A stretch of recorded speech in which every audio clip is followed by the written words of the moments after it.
एळमो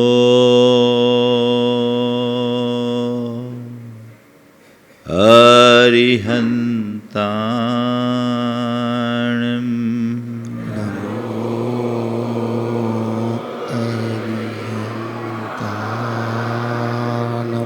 एळमो सिद्धाणं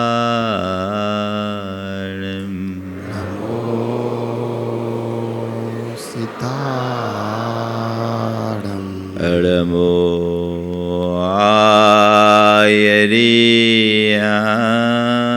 आयरियाणं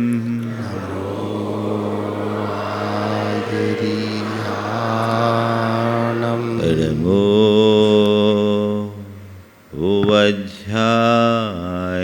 उवज्झायानं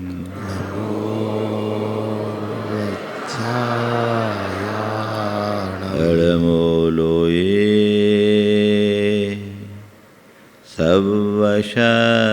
सवशहुनं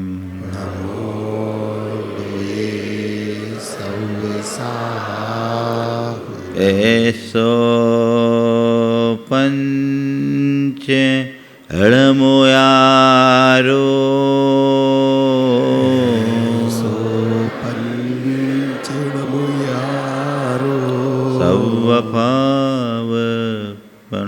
सर्वपावपनाशनो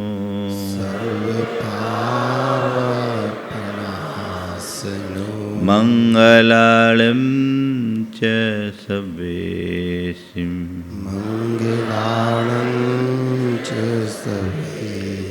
पढ़मं होई मंगलम्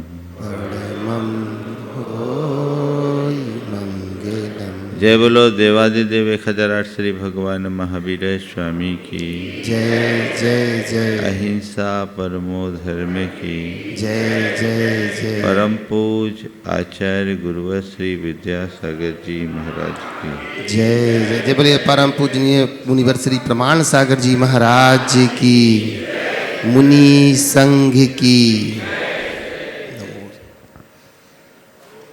हम लोग भावना योग के बारे में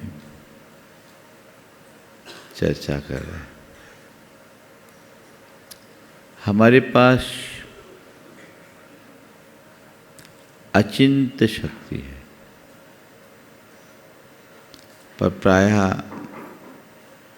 हमें हमारी शक्तियों का आभास नहीं होता। जो अपनी शक्ति को पहचानते हैं वे ही उसका उपयोग कर पाते हैं। आज मैं आपसे आपकी शक्ति का एहसास कराते हुए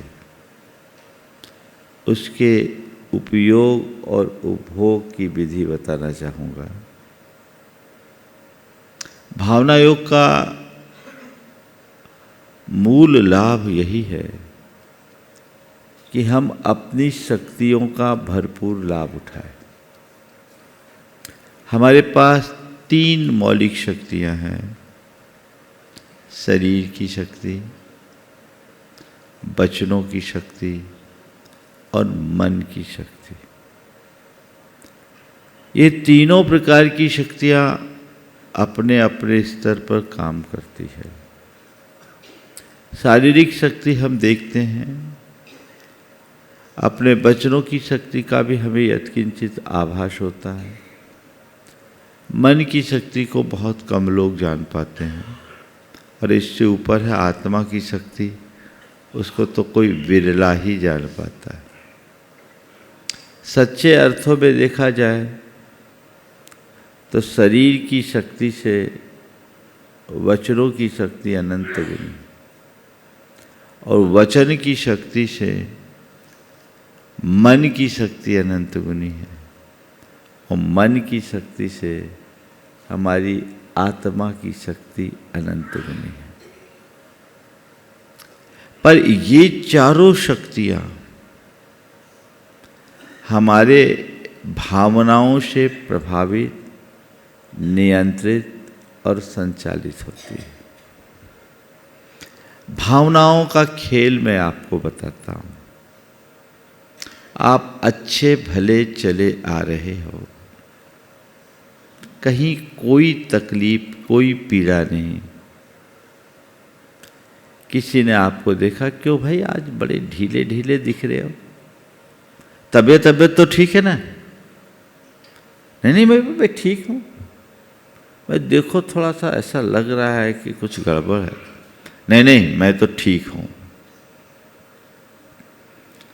थोड़ी देर बाद दूसरा मिला, क्यों जी आज आपकी आंखें भी बड़ी सूजी सूजी दिख रही है, कहीं बीपी तो नहीं बढ़ा आपका? थोड़ा देखो तो क्या बात है, रात में सोए हो ही नहीं? नहीं नींद अच्छी आई, सब कुछ ठीक है, बीपी का तो मैं नाम ही नहीं जानता, आज तक मुझे कोई बीपी की शिकायत नहीं। देख लो भाई थोड़ा सा दिख रहा है, ठीक। थोड़ी देर बाद तीसरा मिला, क्यों भाई आप सब ठीक तो हैं? देखना पैर भी बड़े लड़खड़ा रहे हैं, चेहरे पे बड़ी सूजन है, थोड़ा देखो आप चेकअप कराओ, आप बीमार जैसे लग रहे हो, कोई परेशानी तो नहीं है? एक ने कहा, दो ने कहा, तीन ने कहा, चलो एक बार चेक कराता हूँ। और चेक कराने गया तो सच में बीपी बढ़ावा निकल गया। मैं आपसे पूछना चाहता हूँ, ऐसे व्यक्ति का ये जो बीपी बढ़ा, किसके कारण बढ़ा? हाँ, उसके भाव बदल गए इसलिए बढ़ा। किससे बढ़ा? अच्छा भला आदमी अपने आप को बीमार मान लिया, उसके भावों में बीमारी आ गई, बीमारी निकल गई, है ना? इससे उलट अगर कोई व्यक्ति बीमार है और उसको मोटिवेट किया जाए, जैसे आप शिखर जी चढ़ते हैं ना, बस की नहीं है, चला नहीं जा रहा है, अरे चलो मैं तो डोली पे बैठ जाऊं या बस बंदना यहीं से रोकूं। बहुत सारे लोगों का होता है। एक बार मैं बंदना कर रहा था, मेरे आगे एक परिवार था जिसके प्रमुख की उम्र 80 साल की थी, पति पत्नी थे और उनके साथ उनकी करीब 55-60 साल की बहू। मैं वंदना कर रहा था, पारसनाथ टोक से मैंने अपनी यात्रा की, रात में साधना करके सुबह वंदना के लिए गया। वो मुझे 11 बजे चंद्रप्रभु टोक पे मिले। मैंने पूछा क्या बात है, डोली लेकर के नहीं आए, इतने लेट कैसे आए, लेट चले क्या? नहीं महाराज जी चले तो समय पर थे, लेट आए, रास्ते में लेट हो गए। मैंने कहा डोली नहीं किया? नहीं महाराज जी पैदल ही आए हैं और पैदल की भावना लेकर आए हैं, आप तो आशीर्वाद दो, 8 बजे तक उतर जाएंगे। 11 बजे चंद्रप्रभु टोक पे पहुंचना एकदम लास्ट होता, दरबार लौटने ही वाला था। पैदल कर, हाँ महाराज जी सोच क्या है? 80 वर्ष के व्यक्ति पैदल चलने का भाव लेकर आया और शरीर एकदम दुर्बल। उसी बीच मेरे साथ एक युवा चल रहा था, उससे चला नहीं जा रहा था, उसके कारण मैं भी थोड़ा लेट हो रहा था। मैंने उससे कहा, अरे भाई इनको देखो और कुछ तो सोचो। ये 80 वर्ष की उम्र में वंदना का भाव लेकर आए हैं और पूरे उत्साह के साथ वंदना कर रहे हैं, और तुम 25 साल की उम्र में लाचार हो रहे हो। अपने अंदर की शक्ति को जगाओ, चलो। और मैंने उसका हाथ पकड़ा, बोले अब चलो मेरे साथ साथ चलो, मेरा साथ मत छोड़ना, उत्साह के साथ करो और ये सोचो कि मुझे वंदना पूरी करके ही जानी है। जो आदमी 4 कदम चलने के लिए तैयार नहीं था, वो नीचे तक मेरे साथ आ गया। ये अनुभव आपको भी होगा। कई बार जब आप अपने आप को शारीरिक रूप से अशक्त महसूस करते हो और उसी समय कोई अच्छा मोटिवेशन मिल जाए, आपकी भावना बदल जाती है, तो आपके अंदर शारीरिक शक्ति प्रकट होती है कि नहीं होती? निष्कर्ष क्या निकला? हमारे शरीर का संचालन कौन करता है? हमारी भावना।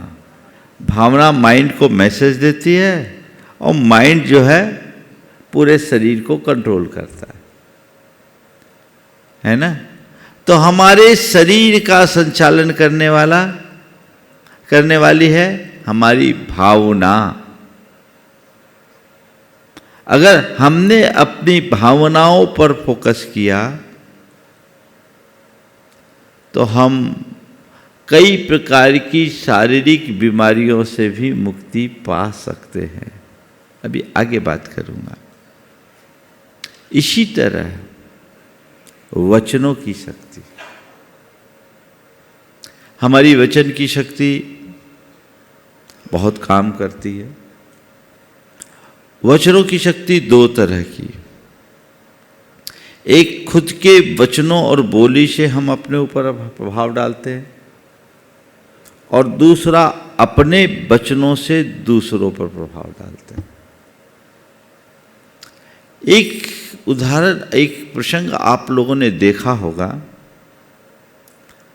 पुराने जमाने में जो पल्लेदार मुठिया लोग होते हैं ना, हमाल लोग, वो बोरा वगैरह वजनदार वस्तुओं को लादना होता, ऊपर चढ़ाना होता, तो क्या बोलते? जोर लगा के हिंसा, है ना? आजकल चलती है कि नहीं चलती मुझे नहीं मालूम, क्योंकि अब तो सब टेक्नोलॉजी बेस्ड हो गया, सब मोटराइज्ड हो गया। पर मैनुअली जब करते तो क्या करते? जोर लगा के। इसका मतलब क्या है?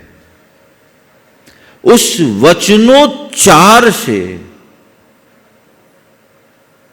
उनकी शक्ति की वृद्धि होती। यह अनुभव है। जब भी हमारा शरीर शिथिल हो या मन दुर्बल हो जाए, उस समय यदि अच्छे वचनों से हमने अपने आप को प्रेरित कर दिया, हमारे अंदर नव उत्साह का संचार होता है और वो उत्साह हमारी प्रगति का आधार बन जाता है। मैं औरों की बात नहीं करता, खुद की बात कहता हूँ। कई बार जब काम ज़्यादा होता है, थकान लगने लगती है, मन कहता है थोड़ा विश्राम कर लो, तो मैं तुरंत कहता हूं, अपने मन से तुरंत कहता हूं, ये तो प्रमाद है, अभी विश्राम कहां, अभी काम है। अभी विश्राम कहां, अभी काम है। और जैसे ही हम अपने वचनों से मन को मैसेज देते हैं, मन तैयार हो जाता है। विश्राम नहीं, काम है। ये वचनों से हमने अपने मन को मैसेज दिया, मन तैयार हो जाता है। उसका ही परिणाम है कि मैं 18-19 घंटे रोज काम करता हूँ, 4 से 5 घंटे ही विश्राम करता हूँ। और आपको फिट देखता हूँ कि नहीं दिखता हूँ? हाँ, फिट है ना? तो फिट रहोगे तभी तो फिट रख पाओगे। जब भी मन में हताशा, शरीर में शिथिलता है, उस समय अपने वचनों का भी प्रयोग करके हम अपने अंदर ऊर्जा उत्पन्न कर सकते हैं। हम मंत्र जाप करते हैं। मंत्र जाप क्या है? ध्वनि की शक्ति तो है। उससे वेव्स उत्पन्न होती है, तरंगे उत्पन्न होती है, जिसका हम पर असर होता है। तो ऐसे मंत्र का अपना एक विज्ञान है, भावना योग से उसका कोई संबंध नहीं। लेकिन ऐसे ही जब हम कुछ अच्छे शब्दों का उच्चारण करते हैं तो उससे हमारे अंदर का उत्साह संचरित होता है। ये वचनों की शक्ति है। तीसरा है मन की शक्ति। मन की अचिंत्य शक्ति है। आप देखिए, रूटीन में कोई व्यक्ति घंटे भर भी भूखा नहीं रह सकता। और वही व्यक्ति 10 दिन का निर्जल उपवास कैसे कर लेता है? घंटे भर के लिए भूखा न रह पाने वाला व्यक्ति 10 दिन का उपवास, हो सकता आप में से भी बहुतों ने उपवास किया होगा। कहां से आई शक्ति? शरीर तो वही है, उसमें कोई परिवर्तन हुआ? परिवर्तन किसमें हुआ? भावों में हमने मन में संकल्प ले लिया कि मुझे 10 दिन उपवास करना है तो करना है। अपने आप शक्ति आ गई। आ गई। मन में मनुष्य अगर ठान ले तो असंभव भी संभव होता है। ये संकल्प है। जब किसी बात के लिए हमारा मन तैयार हो जाता है तो कठिन भी हमारे लिए साधारण बन जाता है। और जिस काम के लिए हमारा मन तैयार न हो, साधारण सा काम भी हमारे लिए बोझ बन जाता है। होता है। तो मन को यदि हमने साध लिया तो हमारे लिए कोई काम कठिन नहीं। दूसरे शब्दों में कहूं तो यदि हम मन बना लें तो सब काम आसान है, और मन साथ न दे तो आसान काम भी कठिन है। भावना योग से आप अपने मन को साधने की सामर्थ्य पा सकते हैं। और जब मन को साधने की सामर्थ्य अपने अंदर विकसित होगी तो आपकी सारी शक्तियां अपने आप प्रकट हो जाएगी। चौथी शक्ति है आत्मा की शक्ति, जिसकी चर्चा मैं कल करूंगा। आत्मा में अनंत शक्ति है। उसको हम कैसे उद्घाटित करें, इस बात को कल आप सबसे बात करूंगा। आज मुझे बात करनी है भावना योग से अपने शारीरिक और मानसिक स्वास्थ्य की। शरीर है, शरीर में बीमारियां हैं। बीमारियों का कारण क्या है? बीमारियों के 2 कारण हैं, एक बाहरी और एक भीतरी। बाहरी कारण हमारे शरीर में कोई विषाणु प्रवेश कर जाए, इन्फेक्शन हो जाए, उससे हमारे अंदर बीमारियां होती हैं। अंदरूनी कारण हमारे शरीर के रसायनों में परिवर्तन। हमारे शरीर में अगर कुछ विषाक्त रसायन प्रकट हो जाए तो वो हमारे शरीर को बीमार करते हैं। अगर व्यक्ति भावना योग करे तो इन बीमारियों से निजात पाया जा सकता है। आप लोग बीमारी का इलाज कराते हैं। इलाज में क्या होता है? डॉक्टर दवाइयाँ देता है। दवाइयों से क्या होता है? आप दवाई लेते हैं, दवाई क्या है? आपके शरीर में जिन रसायनों के कारण या जिस प्रकार के इन्फेक्शन के कारण बीमारी आई उसको खत्म करना।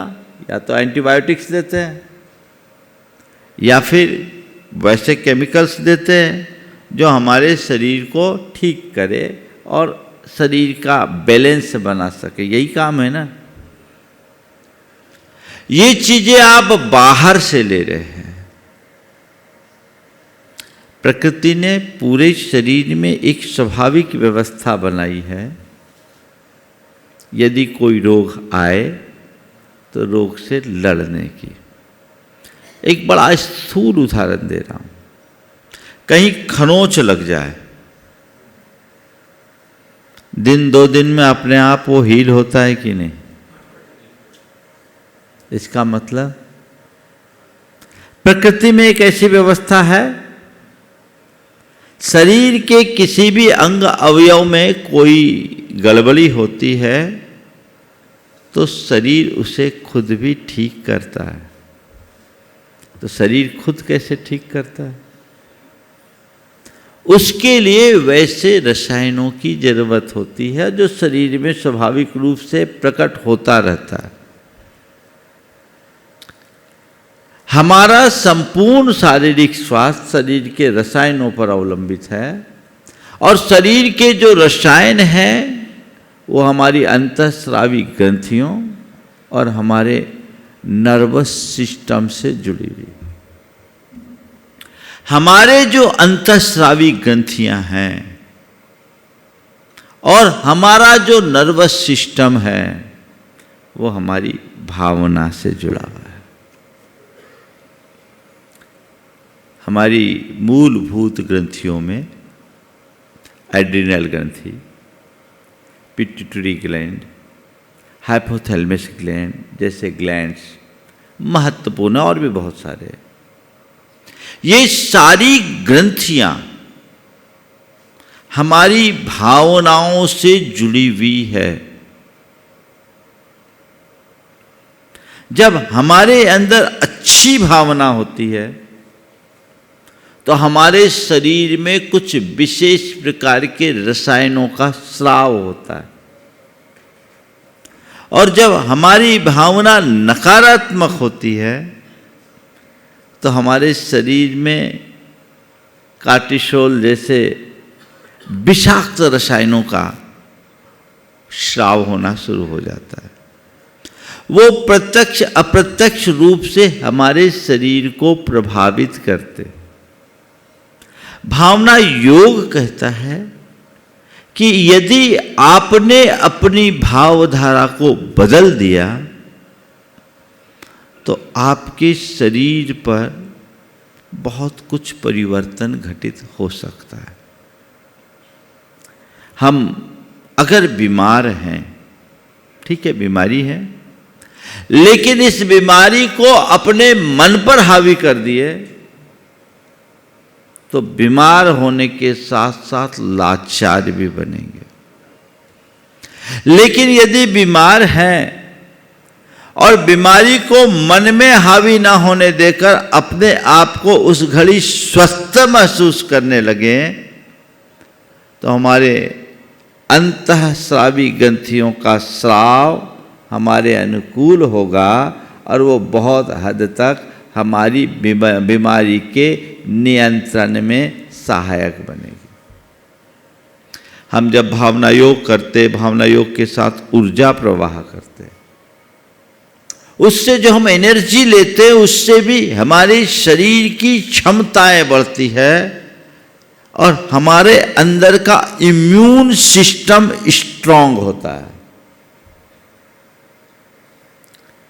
इसीलिए इस पूरी विधा को न्यूरो साइको इम्यूनोलॉजी के नाम से जाना जाता है। जब हमारा इम्यून सिस्टम बढ़ेगा तो बहुत सारी चीजें बदलेगी। जब कोविड का दौर चल रहा था, सैकड़ों लोगों ने अपने अनुभव बताए। उन दिनों भावना योग रहता था कि भावना योग के बल पर हम जीवित हैं। तो भावना योग से हम अपनी इम्यूनिटी को भी बूस्ट अप कर सकते हैं। भावना योग से हम अपने शरीर के रसायनों में भी परिवर्तन ला सकते हैं। कई उदाहरण हैं, कई लोगों ने इस मंच से अपने अपने उदाहरण प्रस्तुत किए। ऐसी बीमारी जो लाइलाज है, उससे व्यक्ति मुक्ति पाए। एक उदाहरण तो मेरे सामने बैठी दिख रही है बहन जी, खड़े हो जाओ एक बार। इन्होंने मंच से ही कई बार बोला, इनको गठिया बात। ऐसा मैं चाहूंगा कि अपने मुंह से ही बोल दे तो 2 मिनट में ज़्यादा अच्छा रहेगा, संक्षेप में बोलना।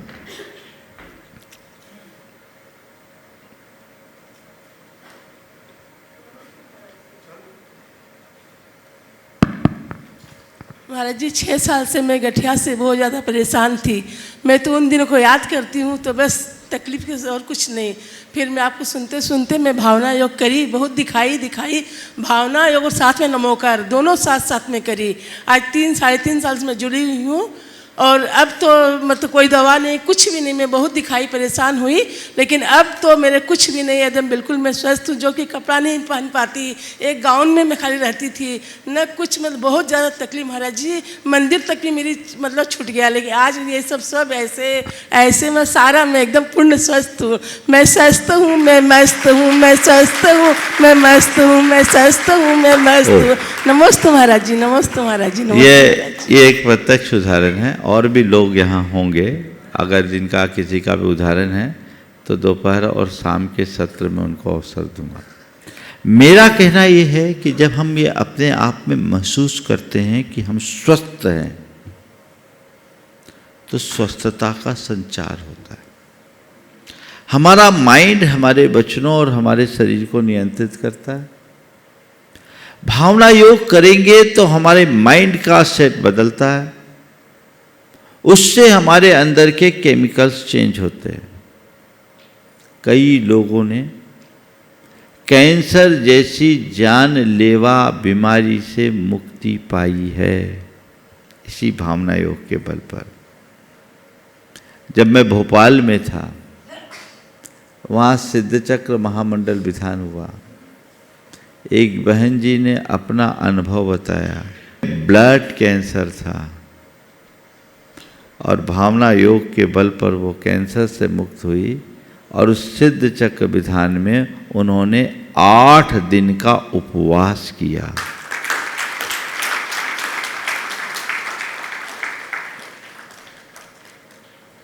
कई लोग हैं जिनके सारे वेबसाइट पे एक्सपीरियंसेस हैं और आज आपको दोपहर में बताया भी जाएगा। ये कोई चमत्कार नहीं है, ये विज्ञान है। आप उस शक्ति को पहचानिए और उसका उपयोग कीजिए। आपके शरीर का स्वास्थ्य ठीक होगा। पर एक बात मैं जोड़ूंगा, बीमार होने के बाद भावना योग करने की अपेक्षा रोज भावना योग कीजिए, बीमारी पास ही नहीं आएगी।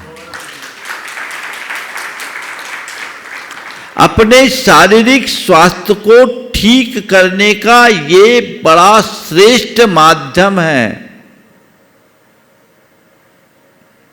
हमारी बीमारियां कम हो सकती है, खत्म हो सकती है, बहुत हद तक नियंत्रित हो सकती है। कदाचित बीमारी दूर न भी हो तो बीमारी को सहने की शक्ति जरूर आएगी, और ये भी एक बहुत बड़ी उपलब्धि है। समझ गए? तो ये शारीरिक रूप से कोई भी पीड़ा हो, नियमित भावना योग करने से बड़ा प्रभाव होता है। मैं स्वस्थ हूँ, मैं मस्त हूँ, स्वस्थोहम, स्वस्थोहम, मैं पूर्ण स्वस्थ हूँ। ये भाव अपने अंदर जैसे जगाएंगे, आपके अंदर 9 शक्ति का संचार होगा। जो आपको और अधिक समर्थ और ऊर्जावान बना सकेगा। तो ये दृष्टि अपनी विकसित होनी चाहिए। ये शारीरिक स्वास्थ्य की बात है। भावनाओं का हमारे जीवन से बड़ा संबंध है। मेडिकल साइंस में 2 शब्द आते हैं, प्लेसिबो इफेक्ट और नोसिबो इफेक्ट। क्या? प्लेसिबो इफेक्ट और नोसिबो इफेक्ट। ये क्या है? प्लेसिबो इफेक्ट और नोसिबो इफेक्ट भावनाओं का प्रभाव है। क्या है? किसी व्यक्ति को कोई असाध्य रोग है और उसको कुछ नहीं किया, केवल डिस्टिल वाटर का इंजेक्शन लगा दिया और ये कह के लगाया गया कि ये रामबाण औषधि है।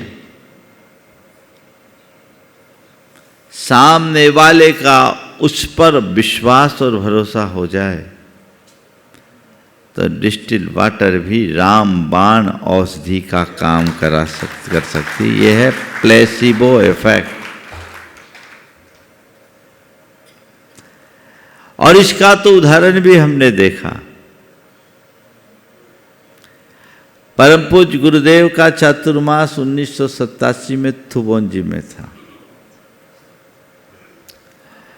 वहां मलेरिया का बहुत ज्यादा प्रकोप था, चाहे जिसको मलेरिया आता। एक ब्रह्मचारिणी बहन को बुखार आया, गुरुदेव तक सूचना पहुंची कि इसको बुखार आ गया। गुरुदेव ने कहा उसे नहा दो, नहा दो। 104 फीवर था। गुरुदेव ने कहा नहा दो। बहन जी ने आकर के उसको नहला दिया और 2 घंटे बाद पहुंची। पूछा, गुरुदेव ने पूछा क्यों बुखार उतर गया? बोले हाँ उतर गया। बोले इतनी जल्दी उतर गया? बोले हाँ आपके आशीर्वाद से उतर गया। बोले कैसे? बोले आपने कहा था नहा दो सो हमने नहला दिया। आपने कहा नहा दो सो हमने नहला दिया। गुरुदेव ने कहा मैंने नहलाने को थोड़ी ना बोला था। नहा एक वनस्पति होती है, घास, उसको नहा की पत्ती देने के लिए गुरुदेव ने कहा, जो मलेरिया की दवाई होती है, जिससे कुनैन होती, वहाँ बहुत होता था। तो थुबोन जी के इर्द गिर्द जंगल में नहा बहुत होता, तो वो नाई भी बोलते उसको और बुंदेलखंडी से भाषा में नहा। तो मैंने तो नहा देने के लिए बोला था, तुमने नहा दिया। ये क्या हुआ? Placebo effect. इससे उलट है नोसिबो इफेक्ट।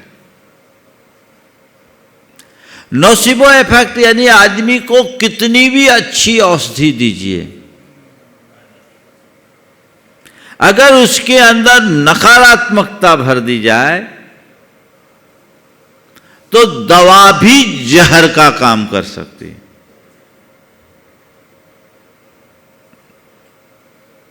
दवा भी जहर का काम कर सकती है।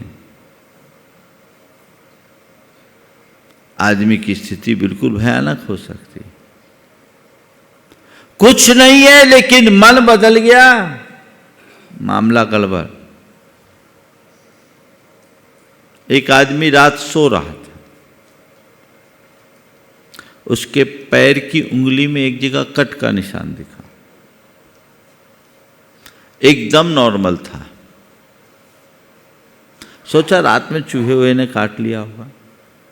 अपने काम में लगा, तभी उसे सांप की केचुली दिखाई पड़ी। केचुली दिखाई पड़ी। केचुली को देखा, बोले ये केचुली कहाँ से आ गई? उसने नौकर ने कहा कि कल मैंने यहाँ एक कोबरा देखा था, भयानक कोबरा। कोबरा था? अच्छा, तो उसी कोबरे ने काटा है। देखते ही देखते उस व्यक्ति की हालत बिगड़ने लगी, उसकी पल्स डाउन हो गई, बीपी डाउन हो गई, आदमी पस्त पड़ गया और मर गया। ये क्या है? सांप के काटने से मरा या डर से? सांप काटा है, कोई सुनिश्चित नहीं था कि सांप ही काटा है, लेकिन ये नोसिबो इफेक्ट है, ये साइंटिफिकली प्रूवन है। तो प्लेसिबो इफेक्ट और नोसिबो इफेक्ट दोनों प्रकार का इफेक्ट पड़ता है। यदि व्यक्ति अपनी भावनाएं अच्छी रखने की कला विकसित कर ले तो उस पर प्लेसिबो इफेक्ट होगा, और ये प्लेसिबो इफेक्ट उसे रोग मुक्त करेगा। इसमें अब कोई संशय तो नहीं है? नहीं है ना? अब अगली बात, भावना योग से हमारा मानसिक स्वास्थ्य। हम देखते हैं हमारी जो बीमारियां हैं वो ज़्यादातर मन से जुड़ी होती है, और ये मन की जितनी भी बीमारियां हैं ये भावनाओं के कारण हैं। अपनी सब प्रकार की भावनात्मक जो भी बीमारियां हैं उनको हम भावना योग से नियंत्रित कर सकते हैं। एक बड़ा सामान्य सा उदाहरण मैं आप सबको देना चाहता हूं। एक आदमी बहुत दुखी है, रो रहा है, परेशान है, और किसी व्यक्ति ने उसे आत्मीयता पूर्वक संबोधा, उसे समझाया। धीरे धीरे धीरे धीरे उसके चेहरे में परिवर्तन दिखा, और समझाते समझाते ऐसा भी दिखता है कि रोने की जगह चेहरे पर मुस्कान आ जाती है। होता है ऐसा? हर किसी का अनुभव होगा। अब मैं आपसे पूछता हूं, क्या सिचुएशन बदल गई? सिचुएशन तो सेम है, पर बदला क्या? इमोशन। क्या बदला? इमोशन किसने बदला? हमारी भावना बदल गई तो परिस्थितियां चाहे जो हो प्रसन्नता आ जाती है ना? तो भावना ही रुलाती है और भावना से ही मुस्कुराहट आती है। अगर हम भावना योग करने में सफल हो जाएं तो हर स्थिति में मुस्कुराहट की क्षमता अपने अंदर रख सकते हैं। आपके अंदर चिंता है, अवसाद है, डिप्रेशन है, या अन्य प्रकार के मनोकायिक बीमारियां हैं, नियमित भावना योग कीजिए। भावना योग करने से हमारे शरीर में जो अच्छे रसायन हैं, जैसे डोपामाइन है, सेरोटोनिन है, एंड्रोफिन है, इस तरह के रसायनों का स्राव होता है अच्छी भावना भाने से, जो हमारे हृदय में प्रसन्नता और आनंद की अनुभूति देते हैं। और इसके विरुद्ध जब हमारे अंदर कार्टिसोल जैसे रसायन का स्राव होने लगता है तो हमारे अंदर चिंता, अवसाद और निराशा जैसी भावनाएं उभरने लगती। आज के वैज्ञानिक युग में इस पर एक प्रयोग हुआ, कई यंत्र ऐसे विकसित हुए, EEG और MEG। EEG का मतलब होता है इलेक्ट्रोएन्सेफेलोग्राफ। इलेक्ट्रोएन्सेफेलोग्राम ये क्या है? व्यक्ति के मस्तिष्क में इलेक्ट्रोड लगाया जाता है और इलेक्ट्रोड से उसके भावनात्मक स्थिति का अंदाज लगाया जाता है। और दूसरा MEG, मैग्नेटोएन्सेफेलोग्राम। EEG में मस्तिष्क में सीधे टच किया जाता है इलेक्ट्रोड को लगाने के लिए, और MEG में उसको दूर से करते हैं। ये प्रयोग किया गया, व्यक्ति से सामान्य स्थिति में उसका EEG और MEG लिया गया, और भावना योग कराने के उपरांत EEG और MEG लिया गया। दोनों के परिणाम में बड़ा अंतर देखा गया और ये पाया गया कि जो भावना योग कर रहा है उसका मानसिक स्वास्थ्य ज़्यादा अच्छा है।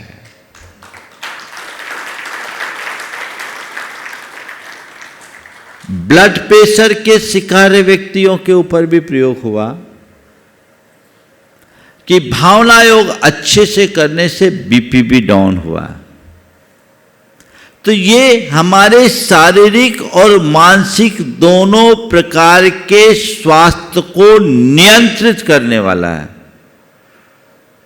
यदि हम भावना योग करें तो कई लोग इसी सभा में आकर अपना एक्सपीरियंस शेयर किए, जिनने सुसाइड करने का मन बना लिया था, भावना योग करके पूरी तरह स्वस्थ हैं। डिप्रेशन से तो कितने लोगों ने मुक्ति पाई, बशर्ते व्यक्ति ऐसा करे। कुछ लोगों का दुर्भाग्य ऐसा होता है, जो डीप डिप्रेशन में होते वो भावना योग करने की स्थिति में नहीं, उसके लिए तैयार नहीं। लेकिन यदि पहले से इस बात को रखा जाए तो ये कठिनाई कभी हो ही नहीं सकती। आप इसे अपनी साधना का अंग बना लीजिए। अगर आप ऐसा करते रहेंगे तो आप ज़्यादा स्वस्थ होंगे और आपका परफॉर्मेंस अच्छा होगा। कल मैं आपसे बात करूंगा कि व्यक्तित्व के विकास में भावना योग का क्या स्थान है, क्या रोल है, और हम अपनी चैतसिक स्वास्थ्य को कैसे ठीक कर सकते हैं, अपनी चेतना को कैसे विशुद्ध बना सकते हैं। लेकिन आपको ये भावना योग अपने आप में एक ऐसी विधा है जो हमारी सारी समस्याओं का समाधान दे सकती है। और ये मूलभूत हमारे देश की परंपरा है, हमारी संस्कृति की ये जैन साधना का अंग है और वैज्ञानिक है। इसे हम खुद अपनाएं और औरों को अपनाने की प्रेरणा दें, जिससे अपने जीवन को बेहतर बनाया जा सके, सुंदर बनाया जा सके और अपने जीवन में कुछ अच्छा किया जा सके। मैं समझता हूँ आज का वक्तव्य यहीं पर विराम दिया जाए और हम फिर से भावना योग के लिए तैयार हों। बोलिए परम पूज्य आचार्य गुरुवर श्री विद्यासागर जी महाराज।